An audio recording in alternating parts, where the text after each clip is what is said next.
Então, voltando à live, espero que estejam todos bem. Eu vou continuar do final do quarto capítulo, que é a primeira parte. Esse quarto capítulo é o último capítulo da primeira parte. Depois, quando acabar esse capítulo, a gente vai entrar nas manifestações. Esse livro é ciência. Esse livro eu não estou falando para ninguém que não goste, passe para frente, não fique. Não estou falando de religiões, estou falando de ciência, ciência sobre manifestações espirituais. E não é outra coisa. Quem pensar outra coisa é porque a cabeça ainda está limitada.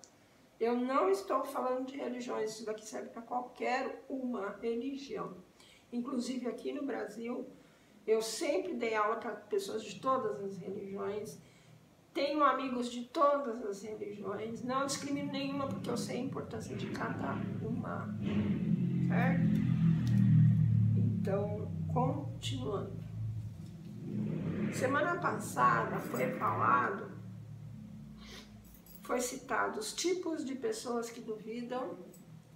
Existem 4 negativas que fazem, né? As principais são negar, dizer que são alucinadas as pessoas, quer dizer, uma reunião de 40 pessoas são todas alucinadas.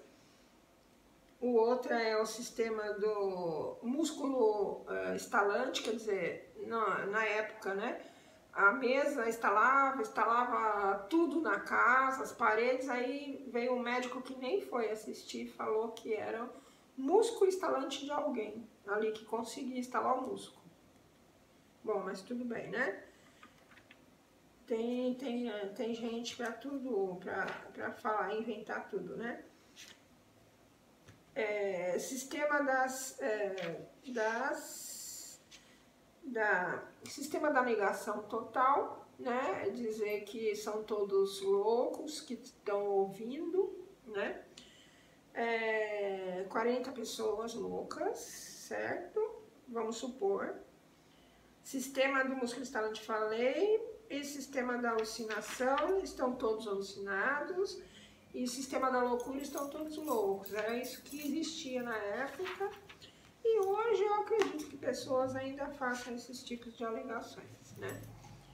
Então, continuando aqui, ele vai falar a segunda parte, né, que eu estou lendo, é o mesmo capítulo, o capítulo 4, que é o último capítulo da primeira parte. Eles estão aqui fora do sistema de negação.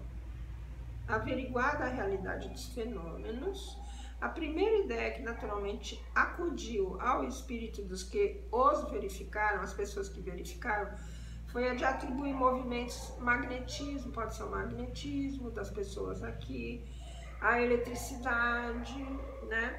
Ou a ação de um fluido qualquer que não é conhecido. Numa palavra, há uma causa inteiramente física e material. Nada apresentava de irracional essa opinião, não é irracional essa opinião.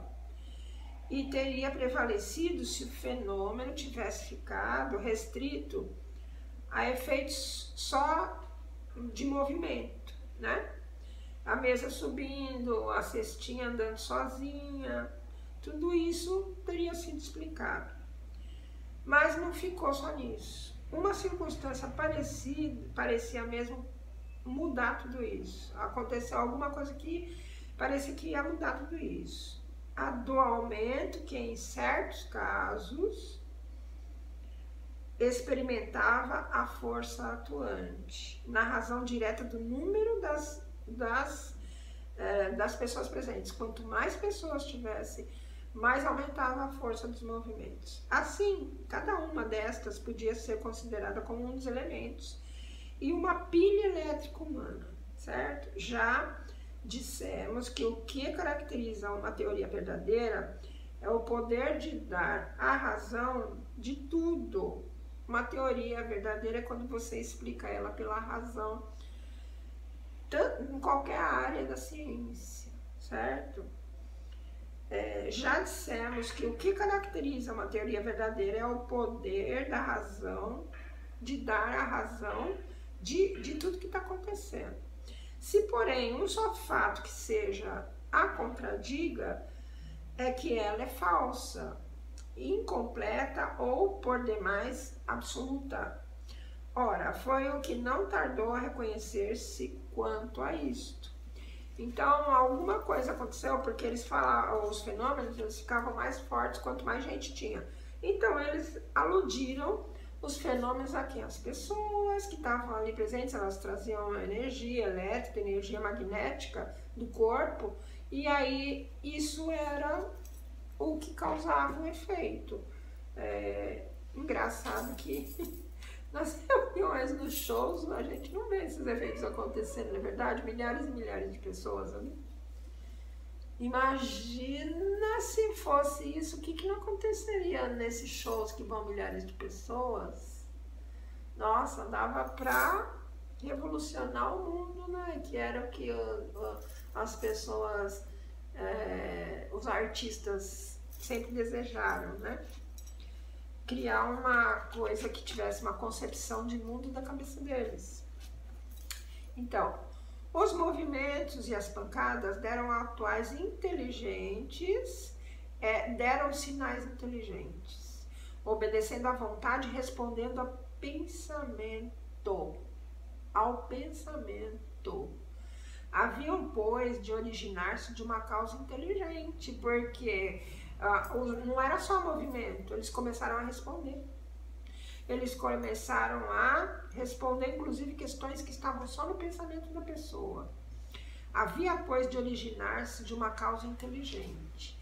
Desde que o efeito deixava de ser puramente físico, outra, por isso mesmo, tinha que ser a causa. Tanto assim que o sistema da ação exclusiva de um agente material foi abandonado, para só ser esposado ainda pelos que julgam a priori sem haver visto coisa alguma. O ponto capital, portanto, está em verificar se a ação inteligente de cuja realidade se pode convencer quem quiser, dar-se ao trabalho de observar. Observar. Não é ouvir falar e depois você dar sua opinião e nem foi ver o que estava acontecendo.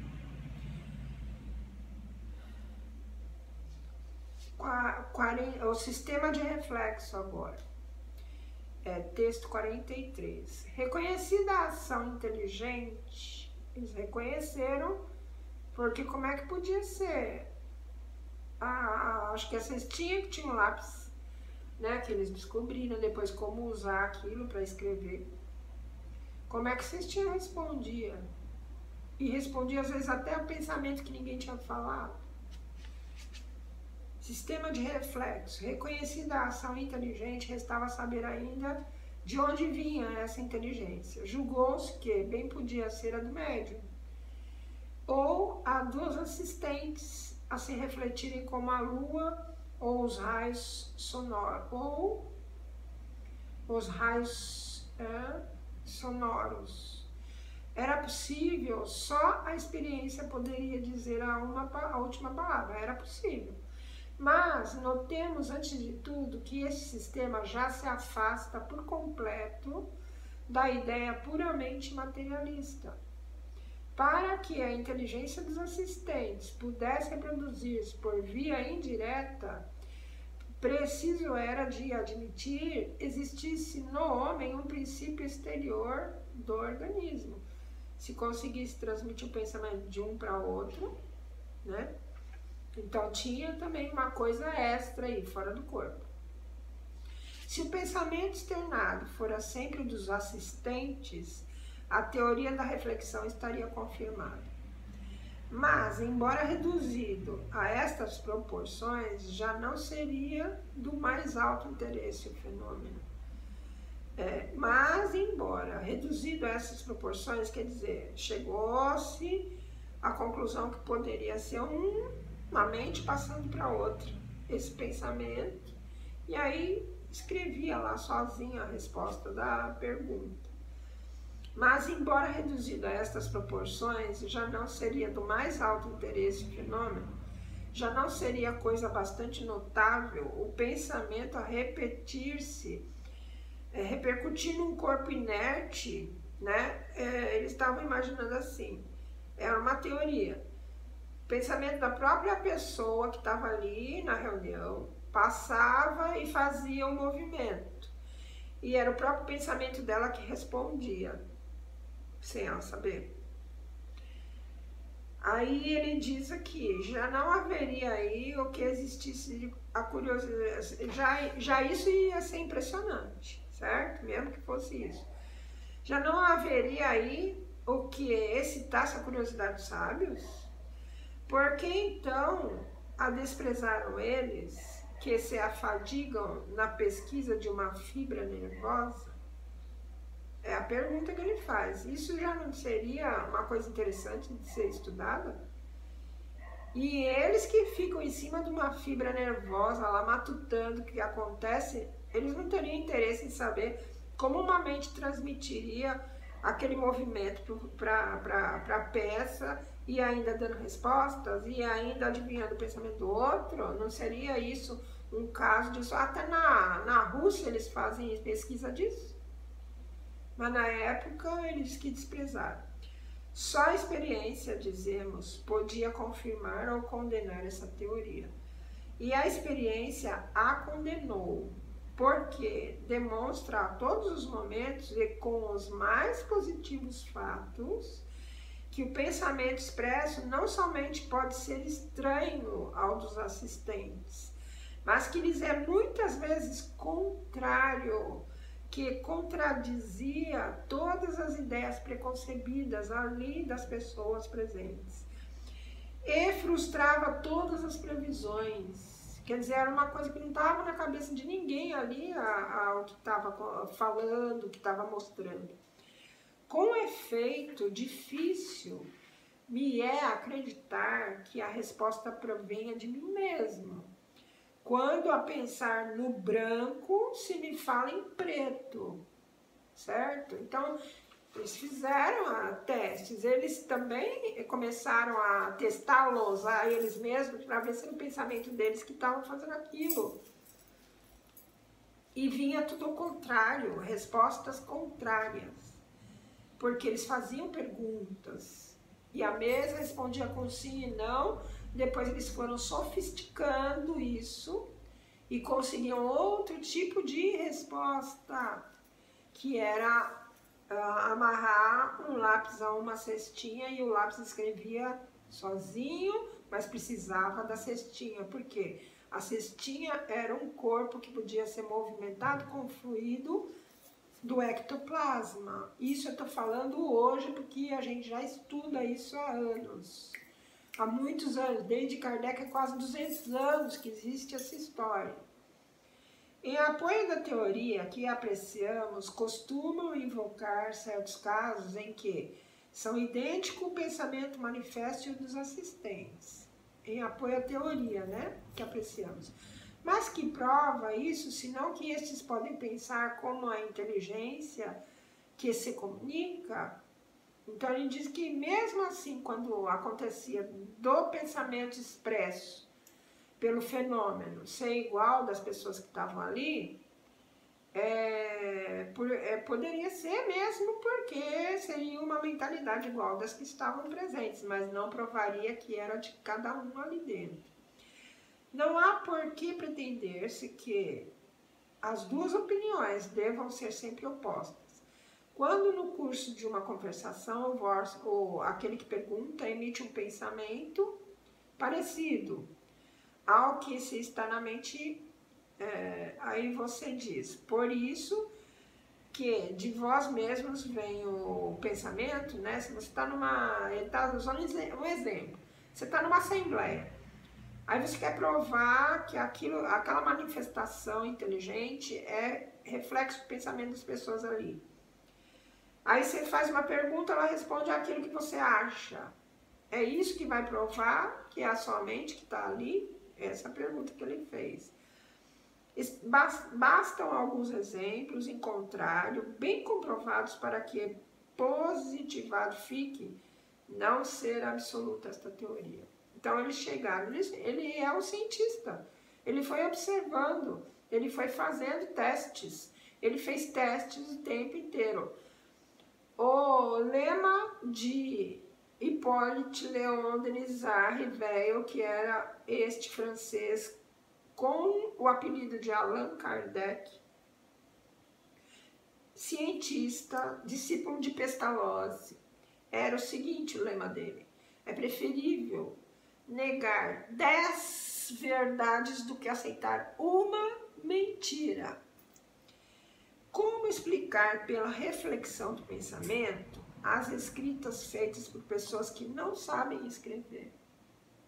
Tinha pessoa que não sabia escrever e ela escrevia fluentemente.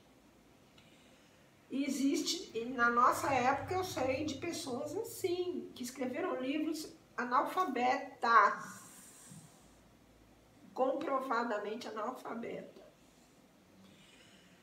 As respostas do mais alto alcance filosófico, obtidas por indivíduos que não eram nem alfabetizados. Vou repetir. Respostas do mais alto alcance filosófico, Nietzsche.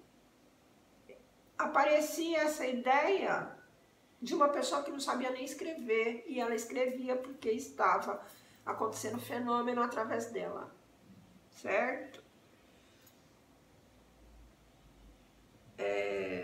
Por indivíduos iletrados. As respostas dadas a perguntas mentais ou em língua diferente, que o médium desconhece, e 1000 outros fatos que não permitem dúvida sobre a independência da inteligência que se manifesta. A opinião oposta não pode deixar de resultar de falta de observação. Pessoas que falavam e escreviam em outra língua sem nunca ter nem educação da própria língua. Não sabiam nem escrever. E escreviam, além de escrever o que não sabiam escrever, ainda escreviam em outra língua. Certo? Provada como está moralmente pela natureza das respostas, a presença de uma inteligência diversa da do médium e da dos assistentes, provada também o está materialmente pelo fato da escrita direta, isto é, da escrita obtida espontaneamente, sem lápis, nem pena, sem contato e malgrado a todas as precauções tomadas contra qualquer subterfúgio. Gente, ele fez testes de todas as formas. A escrita direta apareceu, não tinha lápis, só tinha o papel. Não tinha ninguém perto. Eu sei de uma história contemporânea que apareceu a escrita direta da filha da moça que tinha morrido dentro da gaveta do quarto dela. E era o conteúdo todo da filha. Tinha coisas ali que só ela e a filha sabiam. Escrita direta é isso. Aparece sem mais nem menos na sua gaveta a escrita. Sem caneta, sem lápis, sem pessoa nenhuma. Então acontecia isso na época dele. O caráter inteligente do fenômeno, está materialmente, né? Ele está falando que isso é uma manifestação material. A intelectual é pessoas analfabetas escrevendo, pessoas sem conhecimento suficiente, recebendo mensagens em outras línguas que nunca estudou. Esse é um efeito intelectual. O efeito físico é escrita direta, sem lápis, só o papel, e aparece escrita a resposta que ele fazia. Ele presenciou isso. Eu friso aqui, ele era cientista, ele não era brincalhão, ele não era curioso, era curioso pela ciência, mas não aquele curioso que quer brincar, ele era um homem sério. Haja visto, olha o rosto dele aqui, veja se isso tem rosto de quem gosta de ludibriar alguém. O caráter inteligente do fenômeno não pode ser posto em dúvida, logo há nesse mais alguma coisa do que uma ação fluídica.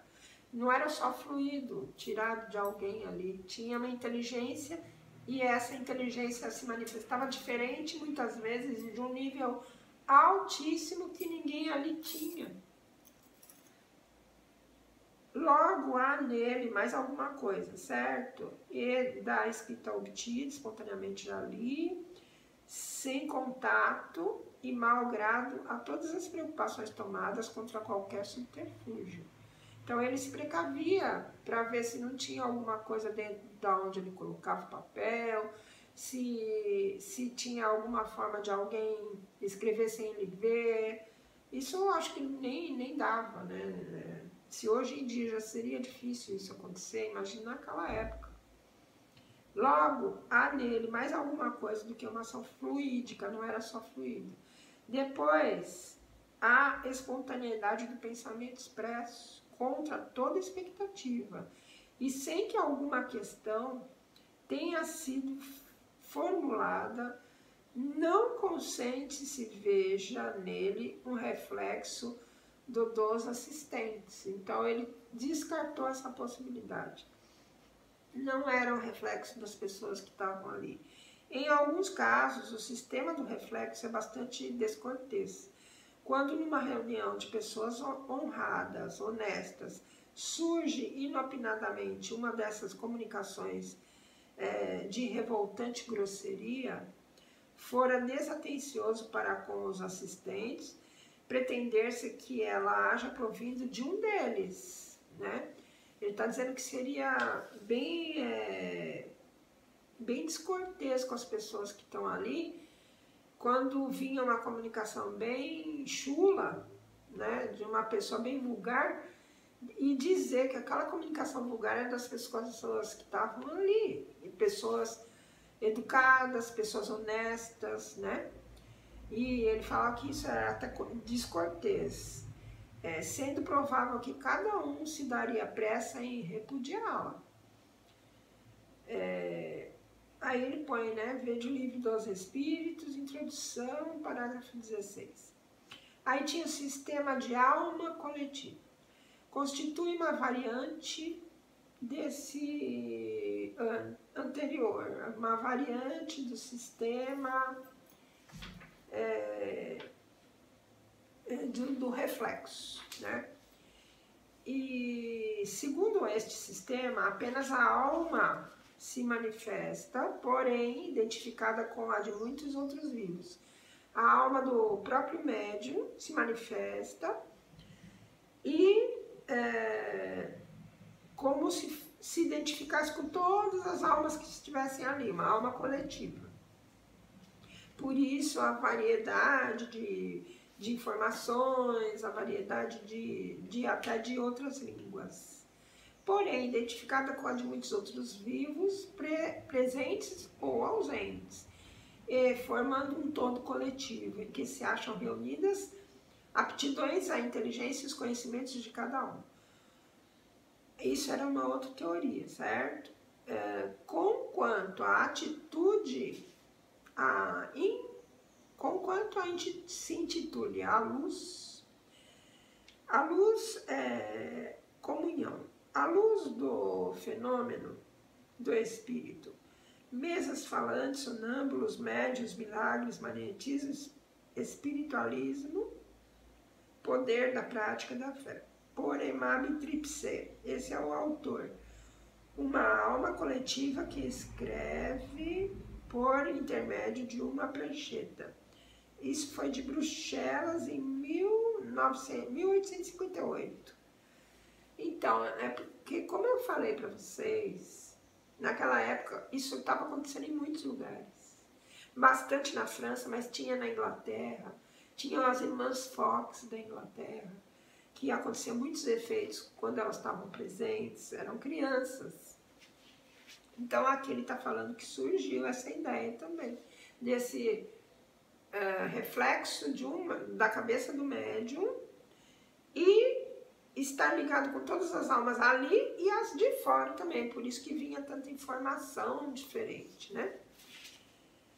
Olha, quando eu li um outro livro contra tudo isso aqui, não achei nada que justificasse aquilo que a pessoa estava falando. Ele falava de longe, ele não tinha presenciado, ele não tinha lido esses livros, ele falava de achismo. Aí, olha, ninguém vai dar crédito para alguém que não estuda uma coisa que ela quer ir contra, ela tem que conhecer os prós da coisa. Agora, ouvir de achismo e depois falar sobre aquilo, não vai dar certo. Ele mesmo fala, olha, você é contra, estude então o que eu escrevi e aí também você vai trazer provas consistentes como eu fiz. É isso que ele fala. Ele foi atrás das provas. Porque ele não achava nem que sim nem que não. Vocês estão vendo aqui o que ele está colocando? Ele está colocando que ele pôs as hipóteses possíveis. É cientista. Então, o sistema da alma coletiva era isso. A luz, né? A brochura onde está. Foi um livro publicado falando sobre isso. A brochura onde está a teoria, esta teoria vem exposta muito obscura, se nos afigura, vem exposta, muito obscura, se nos afigura o seu estilo. Confessamos não ter logrado compreendê-la e dela falamos unicamente de memória. É, em suma, como tantas outras, uma opinião individual que conta poucas pessoas acreditaram nessa ideia. Pelo nome de Amartya, que era o autor, né? Designa o ser coletivo criado pela sua imaginação. Por epígrafe, tomou a seguinte sentença: nada há oculto que não deva ser conhecido. Essa proposição é evidentemente falsa, porquanto uma imensidade há de coisas que o homem não pode e não tem que saber. Bem presunçoso seria aquele que pretendesse devassar todos os segredos de Deus.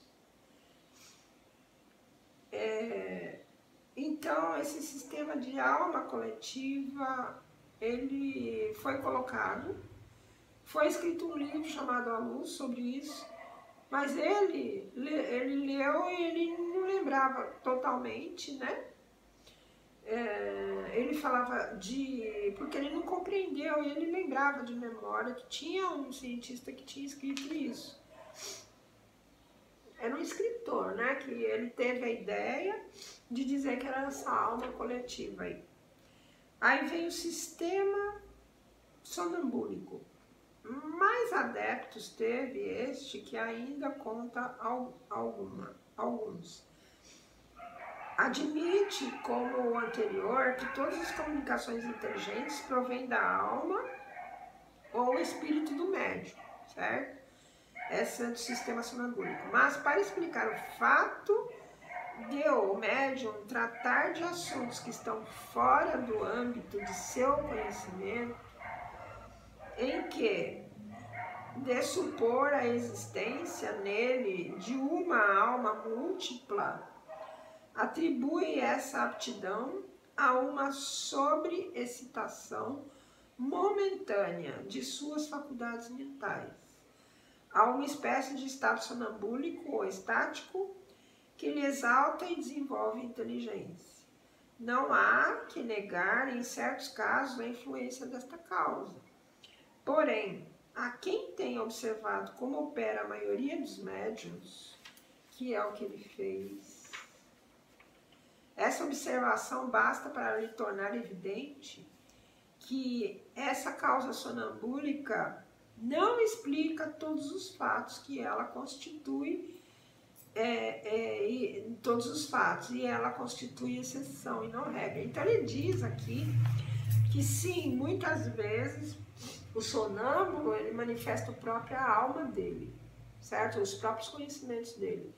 Mas nos casos todos que ele analisou, nem sempre foi isso que aconteceu.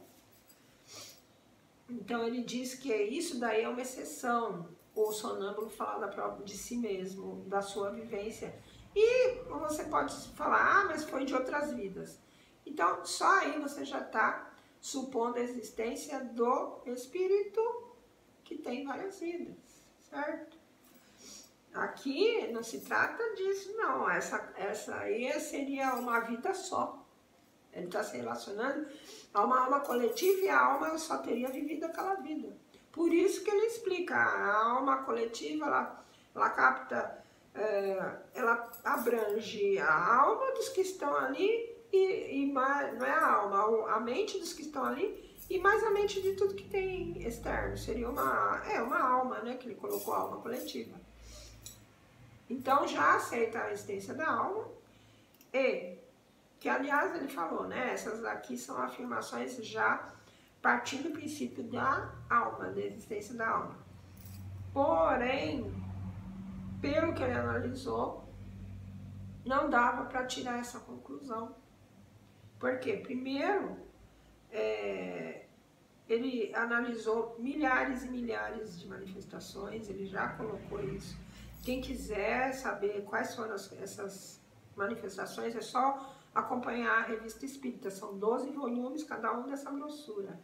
Ele escreveu ali todas as pesquisas que ele fez. Quem quer contestar isso daqui, tem que fazer isso. Porque senão vai ser achismo, vai ser fruto de um preconceito seu, vai ser fruto de uma resistência sua, medo de não dominar alguma coisa que exista. Isso a maioria tem. A maioria das pessoas tem medo de saber que existe uma coisa que elas não dominam e que pode sim afetá-las. E você aceitando ou não, esses fatos chegam até você direta e indiretamente, certo? Depois a gente vai falando mais sobre isso.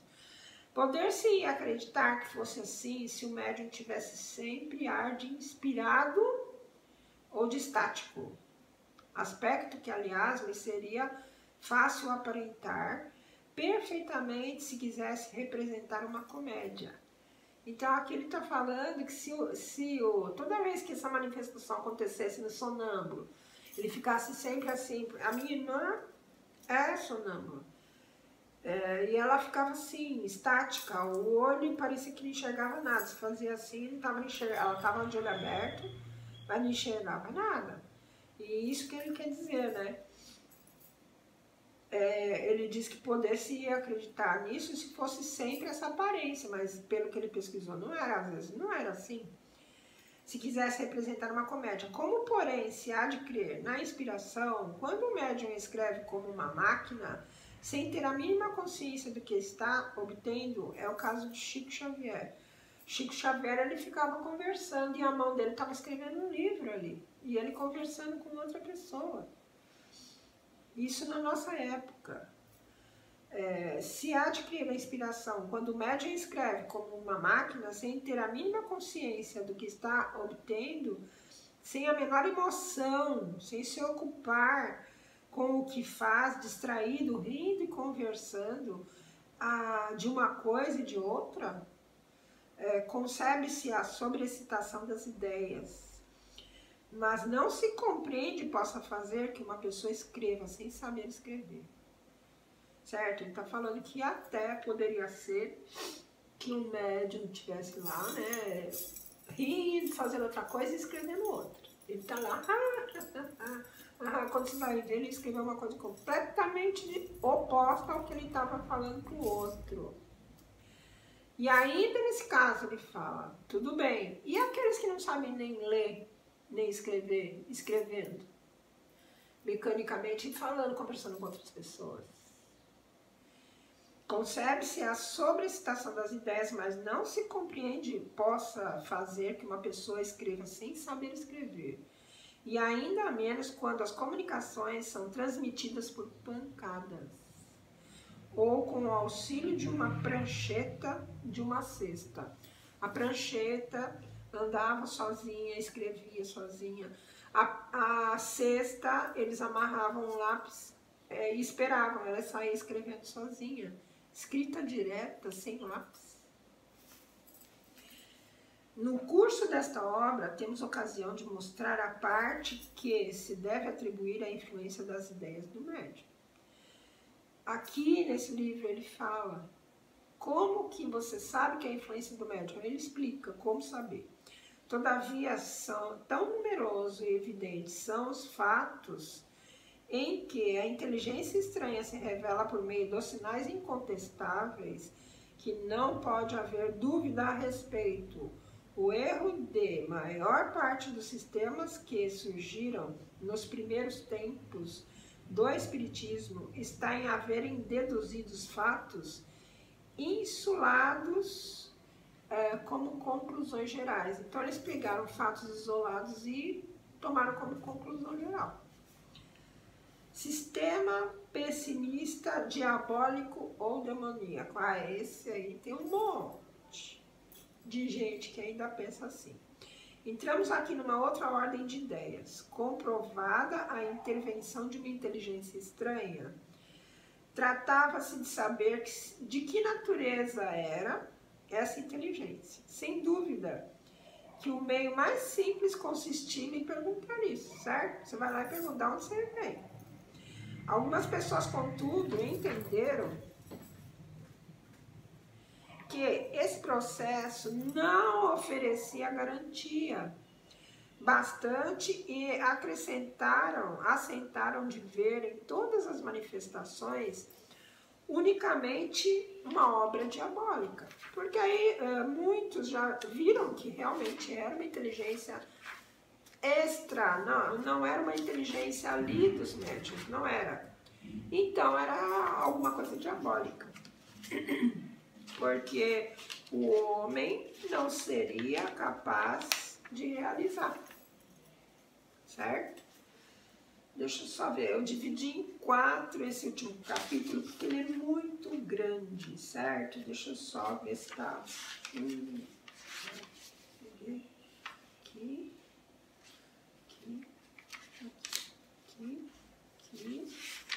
aqui. Vou até aqui hoje, vou ter essa folha aqui de marcar. Então, vamos ver, sistema...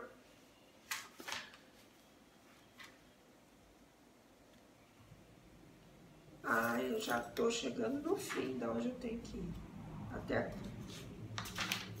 Deixa eu ver. 1, 2, 5.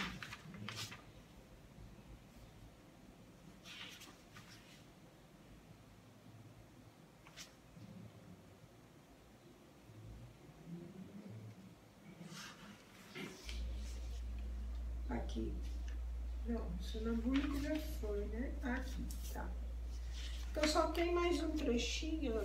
Deixa eu ver quanto falta aqui. Tá bom, vai dar tempo de eu terminar. Então, nesse sistema diabólico, sem dúvida que o meio mais simples consistia em lhe perguntar. Algumas pessoas, contudo, entenderam que esse processo não oferecia garantia bastante. Claro, se fosse o próprio diabo lá, ele ia falar que não, né? Aceitaram de ver em todas as manifestações unicamente uma obra diabólica, porque ele ia falar que não. Segundo essas pessoas, só o diabo ou os demônios podem comunicar-se.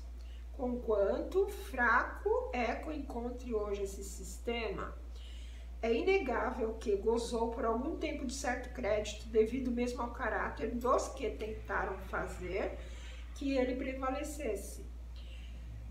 Faremos, entretanto, notar que os partidários do sistema demoníaco não devem ser classificados entre os adversários do espiritismo. Ao contrário, sejam demônios ou anjos, os seres que se comunicam são sempre seres incorpóreos.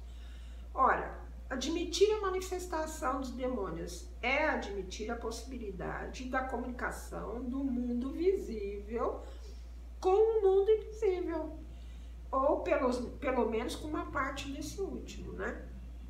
Compreende-se que a crença nas comunicações exclusivas dos demônios, por muito irracional que seja, não houvesse parecido impossível, quando se consideravam os espíritos como seres criados fora da humanidade. Mas desde que se sabe que os espíritos são simplesmente as almas dos que têm vivido, ela perdeu todo o seu prestígio e pode-se dizer que toda a semelhança, porquanto admitida, o que se seguiria é que todas essas almas eram demônios. Então eles generalizavam, é tudo demônio que se manifesta. Embora fossem as de um pai, às vezes era um filho, ou de um amigo, e que nós mesmos morrendo, nos tornaríamos demônios. Doutrina pouco lisonjeira e nada consoladora como para muita gente. Então, se você imaginasse que todo mundo que se comunicou espiritualmente naquela época era demônio, então às vezes era um pai, às vezes ele dava o nome, era o pai, era um filho que tinha sido, dando o nome, dizendo que estava bem. E você pensar que seu próprio pai é um demônio, seu próprio filho é um demônio, que você, quando morre, você é um demônio, é tudo demônio. Não existem os espíritos daqueles bons e que poderiam se comunicar, né? Na Bíblia, quando Jesus subiu no monte e veio e se materializou Moisés, não foi? Não tem essa passagem? Se materializou Moisés e outro profeta, e os profetas ali, e conversaram com ele, então era demônio também? Aí fica a pergunta, e as outras manifestações de próprios santos que se materializavam, estavam num lugar e o espírito deles aparecia em outro, é demônio?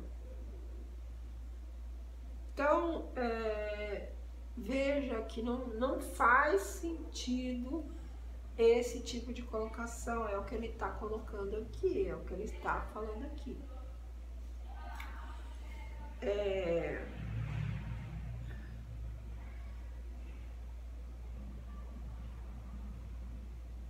Bem difícil será persuadir a uma mãe de que seu filho querido, que ela perdeu e que lhe vem dar depois da morte prova de sua afeição e de sua identidade, é um suposto Satanás.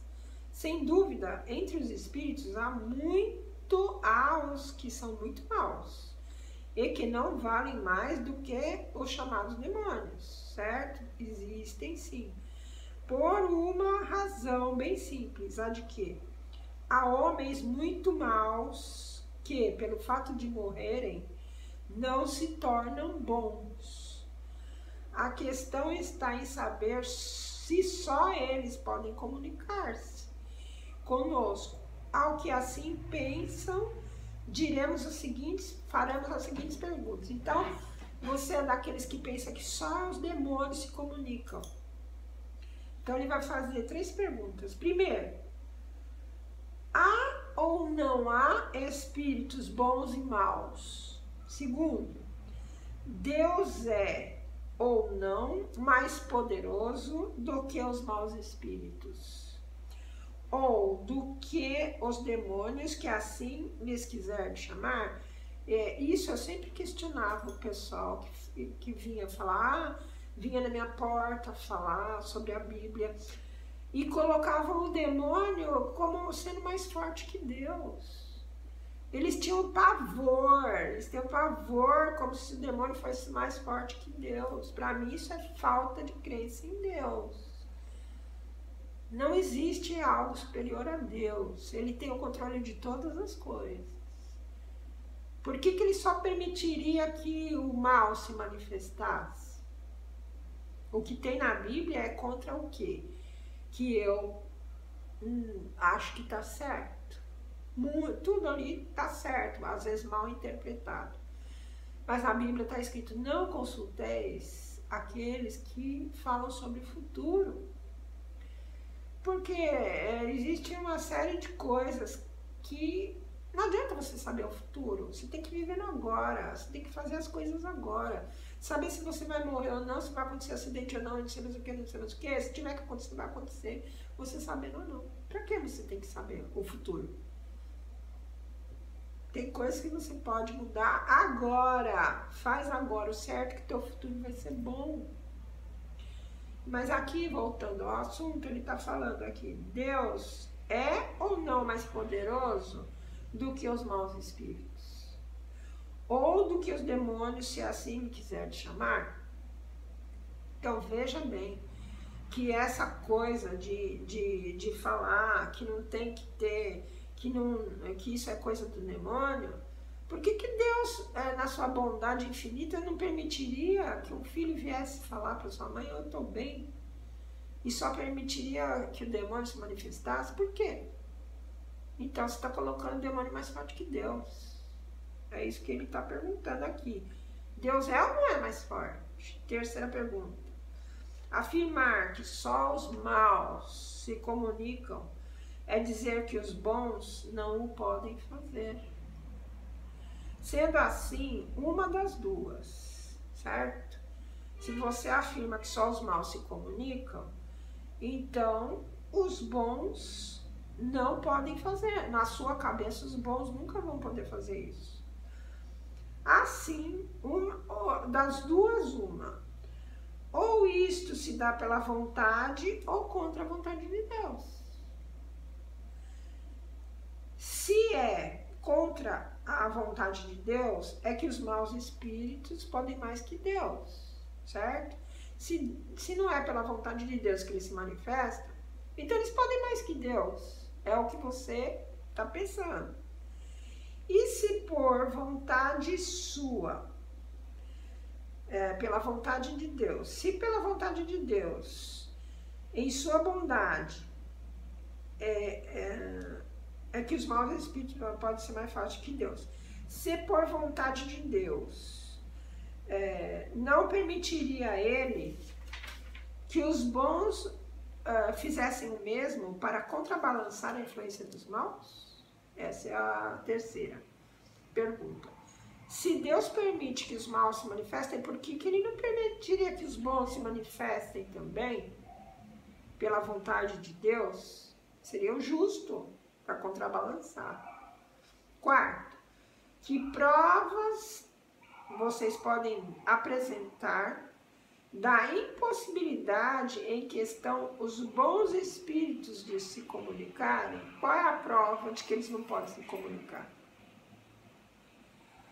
E quando se vos opõe a sabedoria de certas comunicações, respondeis que o demônio usa de todas as máscaras para melhor seduzir. Aqui ele vai estar falando. Quinto, se você se opõe à sabedoria de certas comunicações, então você tem que responder que o demônio usa de todas as máscaras para melhor seduzir. Sabemos com efeito haver espíritos hipócritas que dão à sua linguagem um verniz de sabedoria, mas temos que admitir que a ignorância pode falsificar o verdadeiro saber. E uma natureza má imitar a verdadeira virtude, sem deixar vestígio que denuncia a fraude? Essa é a pergunta. Então, realmente, que o demônio ou esse espírito inferior, ele vai usar de tudo para enganar. E aí a pergunta aqui, ele admite isso. Inclusive no livro, ele vai dar muitas formas da gente saber quando é uma coisa boa e quando é uma coisa ruim. Aliás, quem não sabe isso e tem a mente ainda povoada de ilusão, pode sim receber lá uma informação que poderia vir camuflada sem perceber que está sendo camuflada. Por isso que eu digo que é para todas as religiões isso daqui. Porque existem formas de saber. Aí você fala, minha fé é tão grande, Mas se dentro de você não tiver a sabedoria, você pode ser ludibriado. Eu falo isso porque existia uma senhora, eu sempre conto essa história, não era espírita, era em outra religião. E essa pessoa, essa senhora, ela era uma representante muito forte, né, ajudava a comunidade. Só que ela tinha um caráter ruim, que era falar demais da vida do outro. E veja bem, ela cuidava também da vida das pessoas para ajudar. Só que às vezes ela falava de um e de outro. Sabia que todo mundo falava com ela. Isso era um vício que ela tinha. E ela, utilizando dessa coisa, eu recebi uma intuição de Deus, ela acabou separando o casal. Numa outra religião eu estou falando, não estou falando da religião espírita. O que aconteceu aí? Ela usou de má fé? Às vezes não. Mas primeiro, ela tinha um vício. Quando você tem um vício de caráter, você precisa ter muito cuidado com o seu discernimento para lidar com intuições. Se você tem esse vício de caráter, de denegrir, de gostar, de espalhar coisas, isso já é um vício. E você não, é melhor que você, passe o zíper e não se envolva em orientar pessoas. Porque isso daí pode se voltar contra você se você tem esse vício. E o que aconteceu com a senhora podia ser que ela estava com a boa vontade de ajudar. Mas ela tinha uma brecha, ela tinha esse vício. E por ali se infiltrou a influência que ela não percebeu. É isso que Kardec previne, as influências que são mais fortes que nós e que pegam a gente no nas nossas falhas. Todo mundo tem falhas. Vocês pensam que eu acredito totalmente que eu não vou errar. Vocês acreditam totalmente que eu penso que ninguém vai me enganar?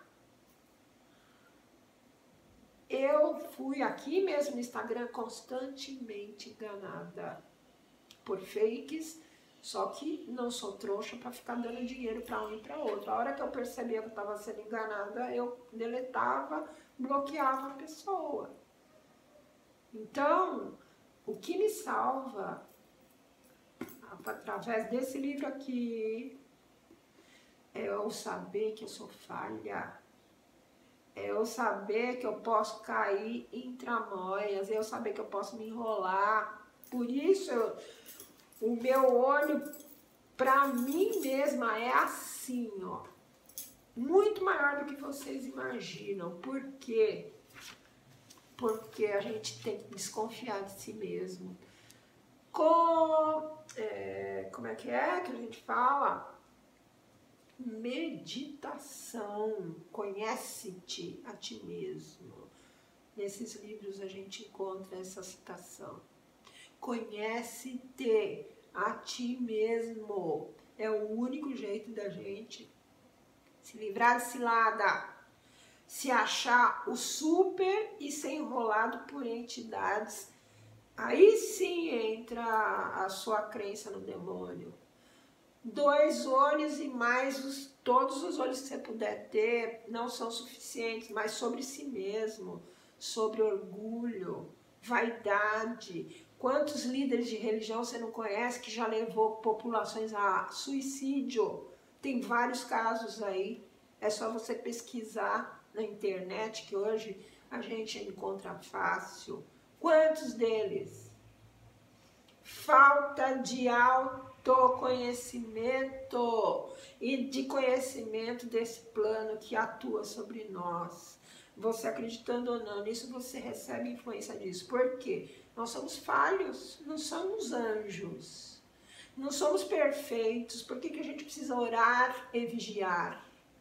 Orai e vigiai. Está lá, na nossa Bíblia terrena. Orai e vigiai para não entrardes em tentação. É isso. Esse orar e vigiar é você se conhecer. Porque existe. E é isso que é o que eu acho o mais importante de tudo nisso aqui. É isso. esses conhecimentos que esses espíritos trouxeram superiores, juntamente com os inferiores, ele também colocou. De cada faixa de desenvolvimento espiritual, ele foi colocando o que pensava. E os superiores coordenaram todo esse trabalho, porque o superior nunca é dominado pelo inferior. Quando você sabe que uma coisa é errada, ninguém vai te conseguir te convencer que aquilo é certo. O nosso desenvolvimento moral, quando você foi provado, quando você passou pela tentação e venceu, ninguém te tira do eixo. Agora, se você é aquela pessoa que não tem muita vivência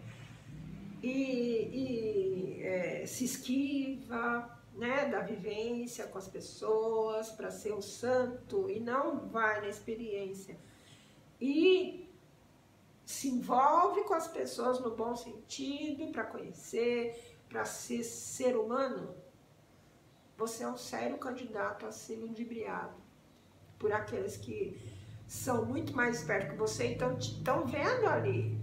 Vocês não pensam que o plano espiritual inferior não vê o teu ponto fraco, ele vê. Ele vem e vai direto lá. E ai de você que não faça esse autoconhecimento que está dizendo em todas as religiões. Conhece-te, a ti mesmo. Jesus Cristo falou, a gente tem que se melhorar. É isso aqui que esse livro vem falar. Por que a gente tem que se melhorar? Como que a gente tem que se posicionar na vida e não ficar achando... Por que vocês acham que tem tanta gente ali no governo se mascarando? Porque ele chegou, ele tomou posse daquilo, viu que era fácil pegar dinheiro e desviou. Somos nós ali, no meio da tentação. Se você não tiver força, você vai fazer a mesma coisa na hora que você for um governante. Faz porque você acha que você não vai fazer. Isso não existe, esse pensamento. Achar que se é perfeito. Não se é perfeito. Você não faz, às vezes, alguma coisa muito ruim porque você não tem a oportunidade de fazê-la. Milhões na tua frente, ninguém vai ver que você desviou, só muito depois. Se você tiver um dia, se você não for uma pessoa que não aceita 10 centavos, 10 centavos o cara vai te oferecer, ó, vou te dar 10 centavos, dá pra você falar que eu tava doente? Ou então te dar 10 centavos pra você fazer uma coisinha bem levinha, que ninguém vai saber, que não vai causar tanta coisa e você aceita, pronto.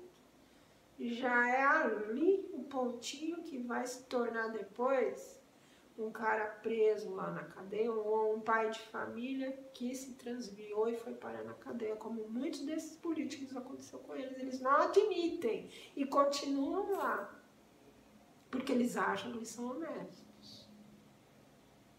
Então, esse livro aqui, eu estou falando que serve para tudo, serve para qualquer religião e qualquer falta de comportamento menos correta, para aqueles que se acham os perfeitos, para aqueles que se acham os inabaláveis. Só o fato de você pensar isso, que você é perfeito, que ninguém vai te abalar, já é um ponto alto para te catar. Porque vai pelo orgulho, você vai ser derrubado pelo teu orgulho, de achar que você é perfeito e que você é aquele acima da lei. Eu conheci vários na música, conheci vários que se achavam acima da lei, acima do bem e do mal. Conheci vários. Então, voltando aqui. Pois que... Deixa eu ver onde que eu fui, que eu tenho que carregar um lápis e marcar, né? Porque quando eu volto aqui não sei mais onde eu tava. Então aqui ele tá falando, se só o demônio se comunica sendo ele o inimigo de Deus e dos homens, o quinto, eu não sei se eu li o quinto, quando se vos opõe a sabedoria de certas comunicações, respondei que o demônio usa de todas as máscaras para seduzir. Sabemos com efeito haver espíritos hipócritas, que dão à sua linguagem um verniz de sabedoria. Mas, se a gente admitir que a ignorância pode falsificar o verdadeiro, e uma natureza má pode imitar uma virtude, é só olhar os políticos lá. Eles não estão todos engravatados, bonitinhos, falando e cuspindo a lei? Contra a gente honesta, eles estão usando isso agora? O que é isso? É um hipócrita encarnado, é um espírito que está no corpo ali, se o quê? Se camuflando. Quando ele sair do corpo, vocês acham que ele vai fazer o quê? Sem deixar vestígio. Vocês acham que eles não deixaram vestígio agora? Parecendo um bando de palhaço, cuspindo a lei para tudo quanto é canto, dizendo que é certo, que é errado, ludibriando e humilhando trabalhadores, médicos trabalhadores, tentando derrubar um líder que pela primeira vez, depois de 40 anos, liberou uma estrada. Há 40 anos essa estrada para ser construída. E é esse tipo de juiz que está fazendo as coisas. O que é isso? Certo? Não é só espírito que faz. E pode ter certeza que tem um monte de espírito igualzinho a ele lá. Só que maior que eles todos ali, tem Deus ali olhando. Eu não tenho dúvida, eu não tenho nenhuma dúvida que tem espíritos ali fortíssimos, fazendo eles mostrarem a cara. Pela primeira vez eu vi a cara da cobra que é essa mídia brasileira. A primeira vez que eu vi na minha vida, desde criança, primeira vez. A Globo, acho que ela surgiu um pouco antes de eu nascer. Ou seja, eu cresci com essa Globo. Agora que eu vi a cara da coisa, tenho certeza que não era assim. Ela foi se transformando e ficou assim, né? Pois que os espíritos comunicam. Aí, sexto, se só o demônio se comunica, sendo ele o inimigo de Deus e dos homens, por que recomenda que se ore a Deus, que nós submetamos à vontade de Deus, que suportemos sem queixas as tribulações da vida, que não ambicionemos as honras, nem as riquezas, que pratiquemos a caridade e todas as máximas do Cristo, numa palavra, que façamos tudo o que é preciso para destruir o império do demônio? Se tais conselhos o demônio é quem os dá, forçoso será convir que, por muito manhoso que seja, bastante inábil é ele, fornecendo armas contra si mesmo. Ele está falando aqui dos espíritos que vieram dar comunicações do bem. Espíritos que, aqui ele está falando, ó, se só o demônio se comunica, como é que você explica que eles vêm recomendando, esses espíritos que ele conversou, eles recomendam que se ore a Deus? O demônio vai fazer isso para você orar para ele? Ele vai pedir para você orar para Deus? Não, esses espíritos fizeram isso para Kardec, falaram assim para ele, ó, que ore a Deus, que se submetamos à vontade de Deus, que suportemos sem queixas as tribulações da vida, que não ambicionemos as honras, foi o que esses espíritos que se apresentaram a ele, nem as riquezas, que nós não nos submetamos às riquezas, que pratiquemos a caridade e todas as máximas do Cristo. Numa palavra, que façamos tudo que é preciso para destruir o império do próprio demônio. O próprio demônio iria falar isso para ele, pois então esses espíritos superiores falaram isso. Certo? Então já desbancou a sua ideia de que é o demônio que falou aqui. Depois eu vou ler os trechos do Evangelho, gente, que esses espíritos falaram sobre o Evangelho, vocês vão ver se é o demônio que ia falar um negócio desse. Pois que os espíritos se comunicam, é que Deus o permite. Sétimo, Em presença das boas e das más comunicações, não será mais lógico, porque existe boa e existe má comunicação. O erro de muita gente é achar que tudo que aparece na sua cabeça, que não é perfeita, que tudo é maravilhoso. Não é, você tem que desconfiar. Você tem que ver se é de Deus mesmo, é isso que ele fala aqui. Porque tem pensamento bom e tem pensamento ruim. Inclusive pensamento mal camuflado de que veio de Deus. Quando a pessoa é muito presunçosa, ela não olha se é de Deus ou não, ela vai falando, ah, é de Deus. E vai falando, não foi isso que essa senhora fez que destruiu a vida do casal? Não olhou que não era de Deus? Orai e vigiai.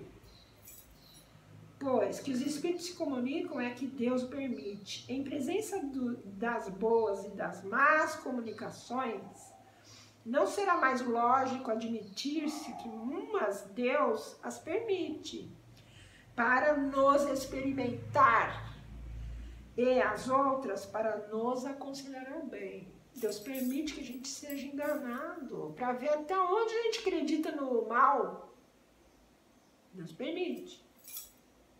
8º, que direis de um pai que deixasse o filho à mercê dos exemplos e dos conselhos perniciosos e que o afastasse de si, que o privasse do contato com as pessoas que pudessem desviar do mal? O que você falaria de um pai que faz isso? Vocês acham que Deus vai fazer isso com a gente? Vai deixar a gente à mercê de comunicações ruins apenas? Não. Então, eu vou parar por aqui. A outra, a gente ainda vai levar mais 2 lives nesse capítulo. E isso que eu falei hoje é o que a maioria eu ouvi no meu ouvido a vida inteira, durante 30 anos, 35 anos que eu trabalhei. E ainda continuo trabalhando para ajudar pessoas. Isso aqui é de Deus, isso aqui, Kardec, é de Deus. E ele fala tudo para que a gente tenha o olho bem largo, porque nós somos falhos, nós somos espíritos em evolução. Não existe ninguém perfeito nesse planeta. E os que estavam aqui não estão, né? Que a gente sabe. Madre Teresa de Calcutá, Francisco de Assis, quem mais? Chico Xavier, quem mais? Irmã Dulce e todos esses que são santificados. Não é à toa que eles são santificados. São espíritos muito evoluídos que vieram para nos ajudar. Então, nós temos que ter essa consciência. Somos passíveis de errar. Somos passíveis de ser enganados. Mas a gente precisa saber disso. Senão a gente com orgulho, eu sou de tal ou tal lugar, eu sei isso, e não posso. Eu já digo para vocês, com tudo isso que eu sei, eu já fui enganada muitas vezes aqui no Instagram, certo? Mas nunca deixei me tirar nada, porque eu só observo. Até você conhecer uma pessoa, você tem que conversar e andar com ela, anos.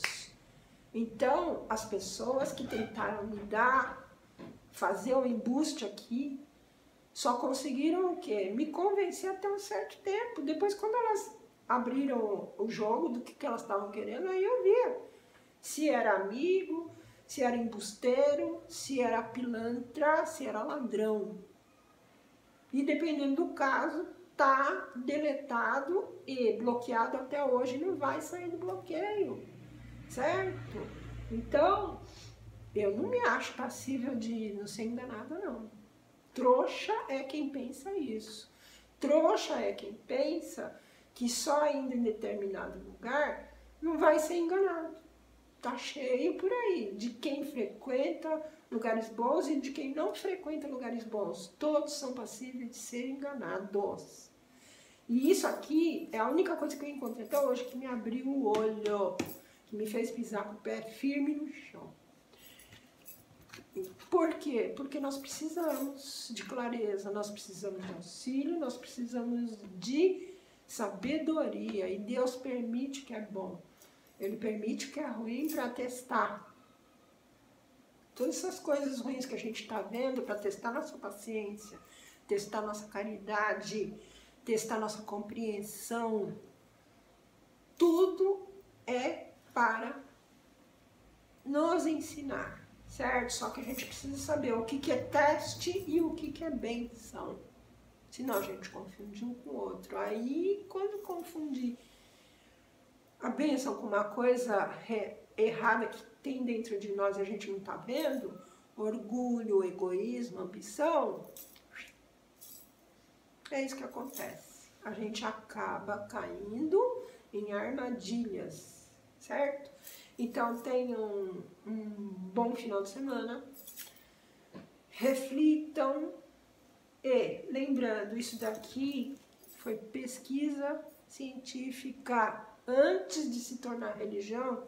Isso aqui foi pesquisa científica feita por um cientista que usou de todas as possibilidades de milhares de manifestações que ele observou para ver o que era certo, o que não era, o que podia ser e o que não podia ser. Pode ter certeza que ele não olhou com o olho de religioso, ele olhou com o olho científico, sem se envolver e sem se deixar levar por coisa errada.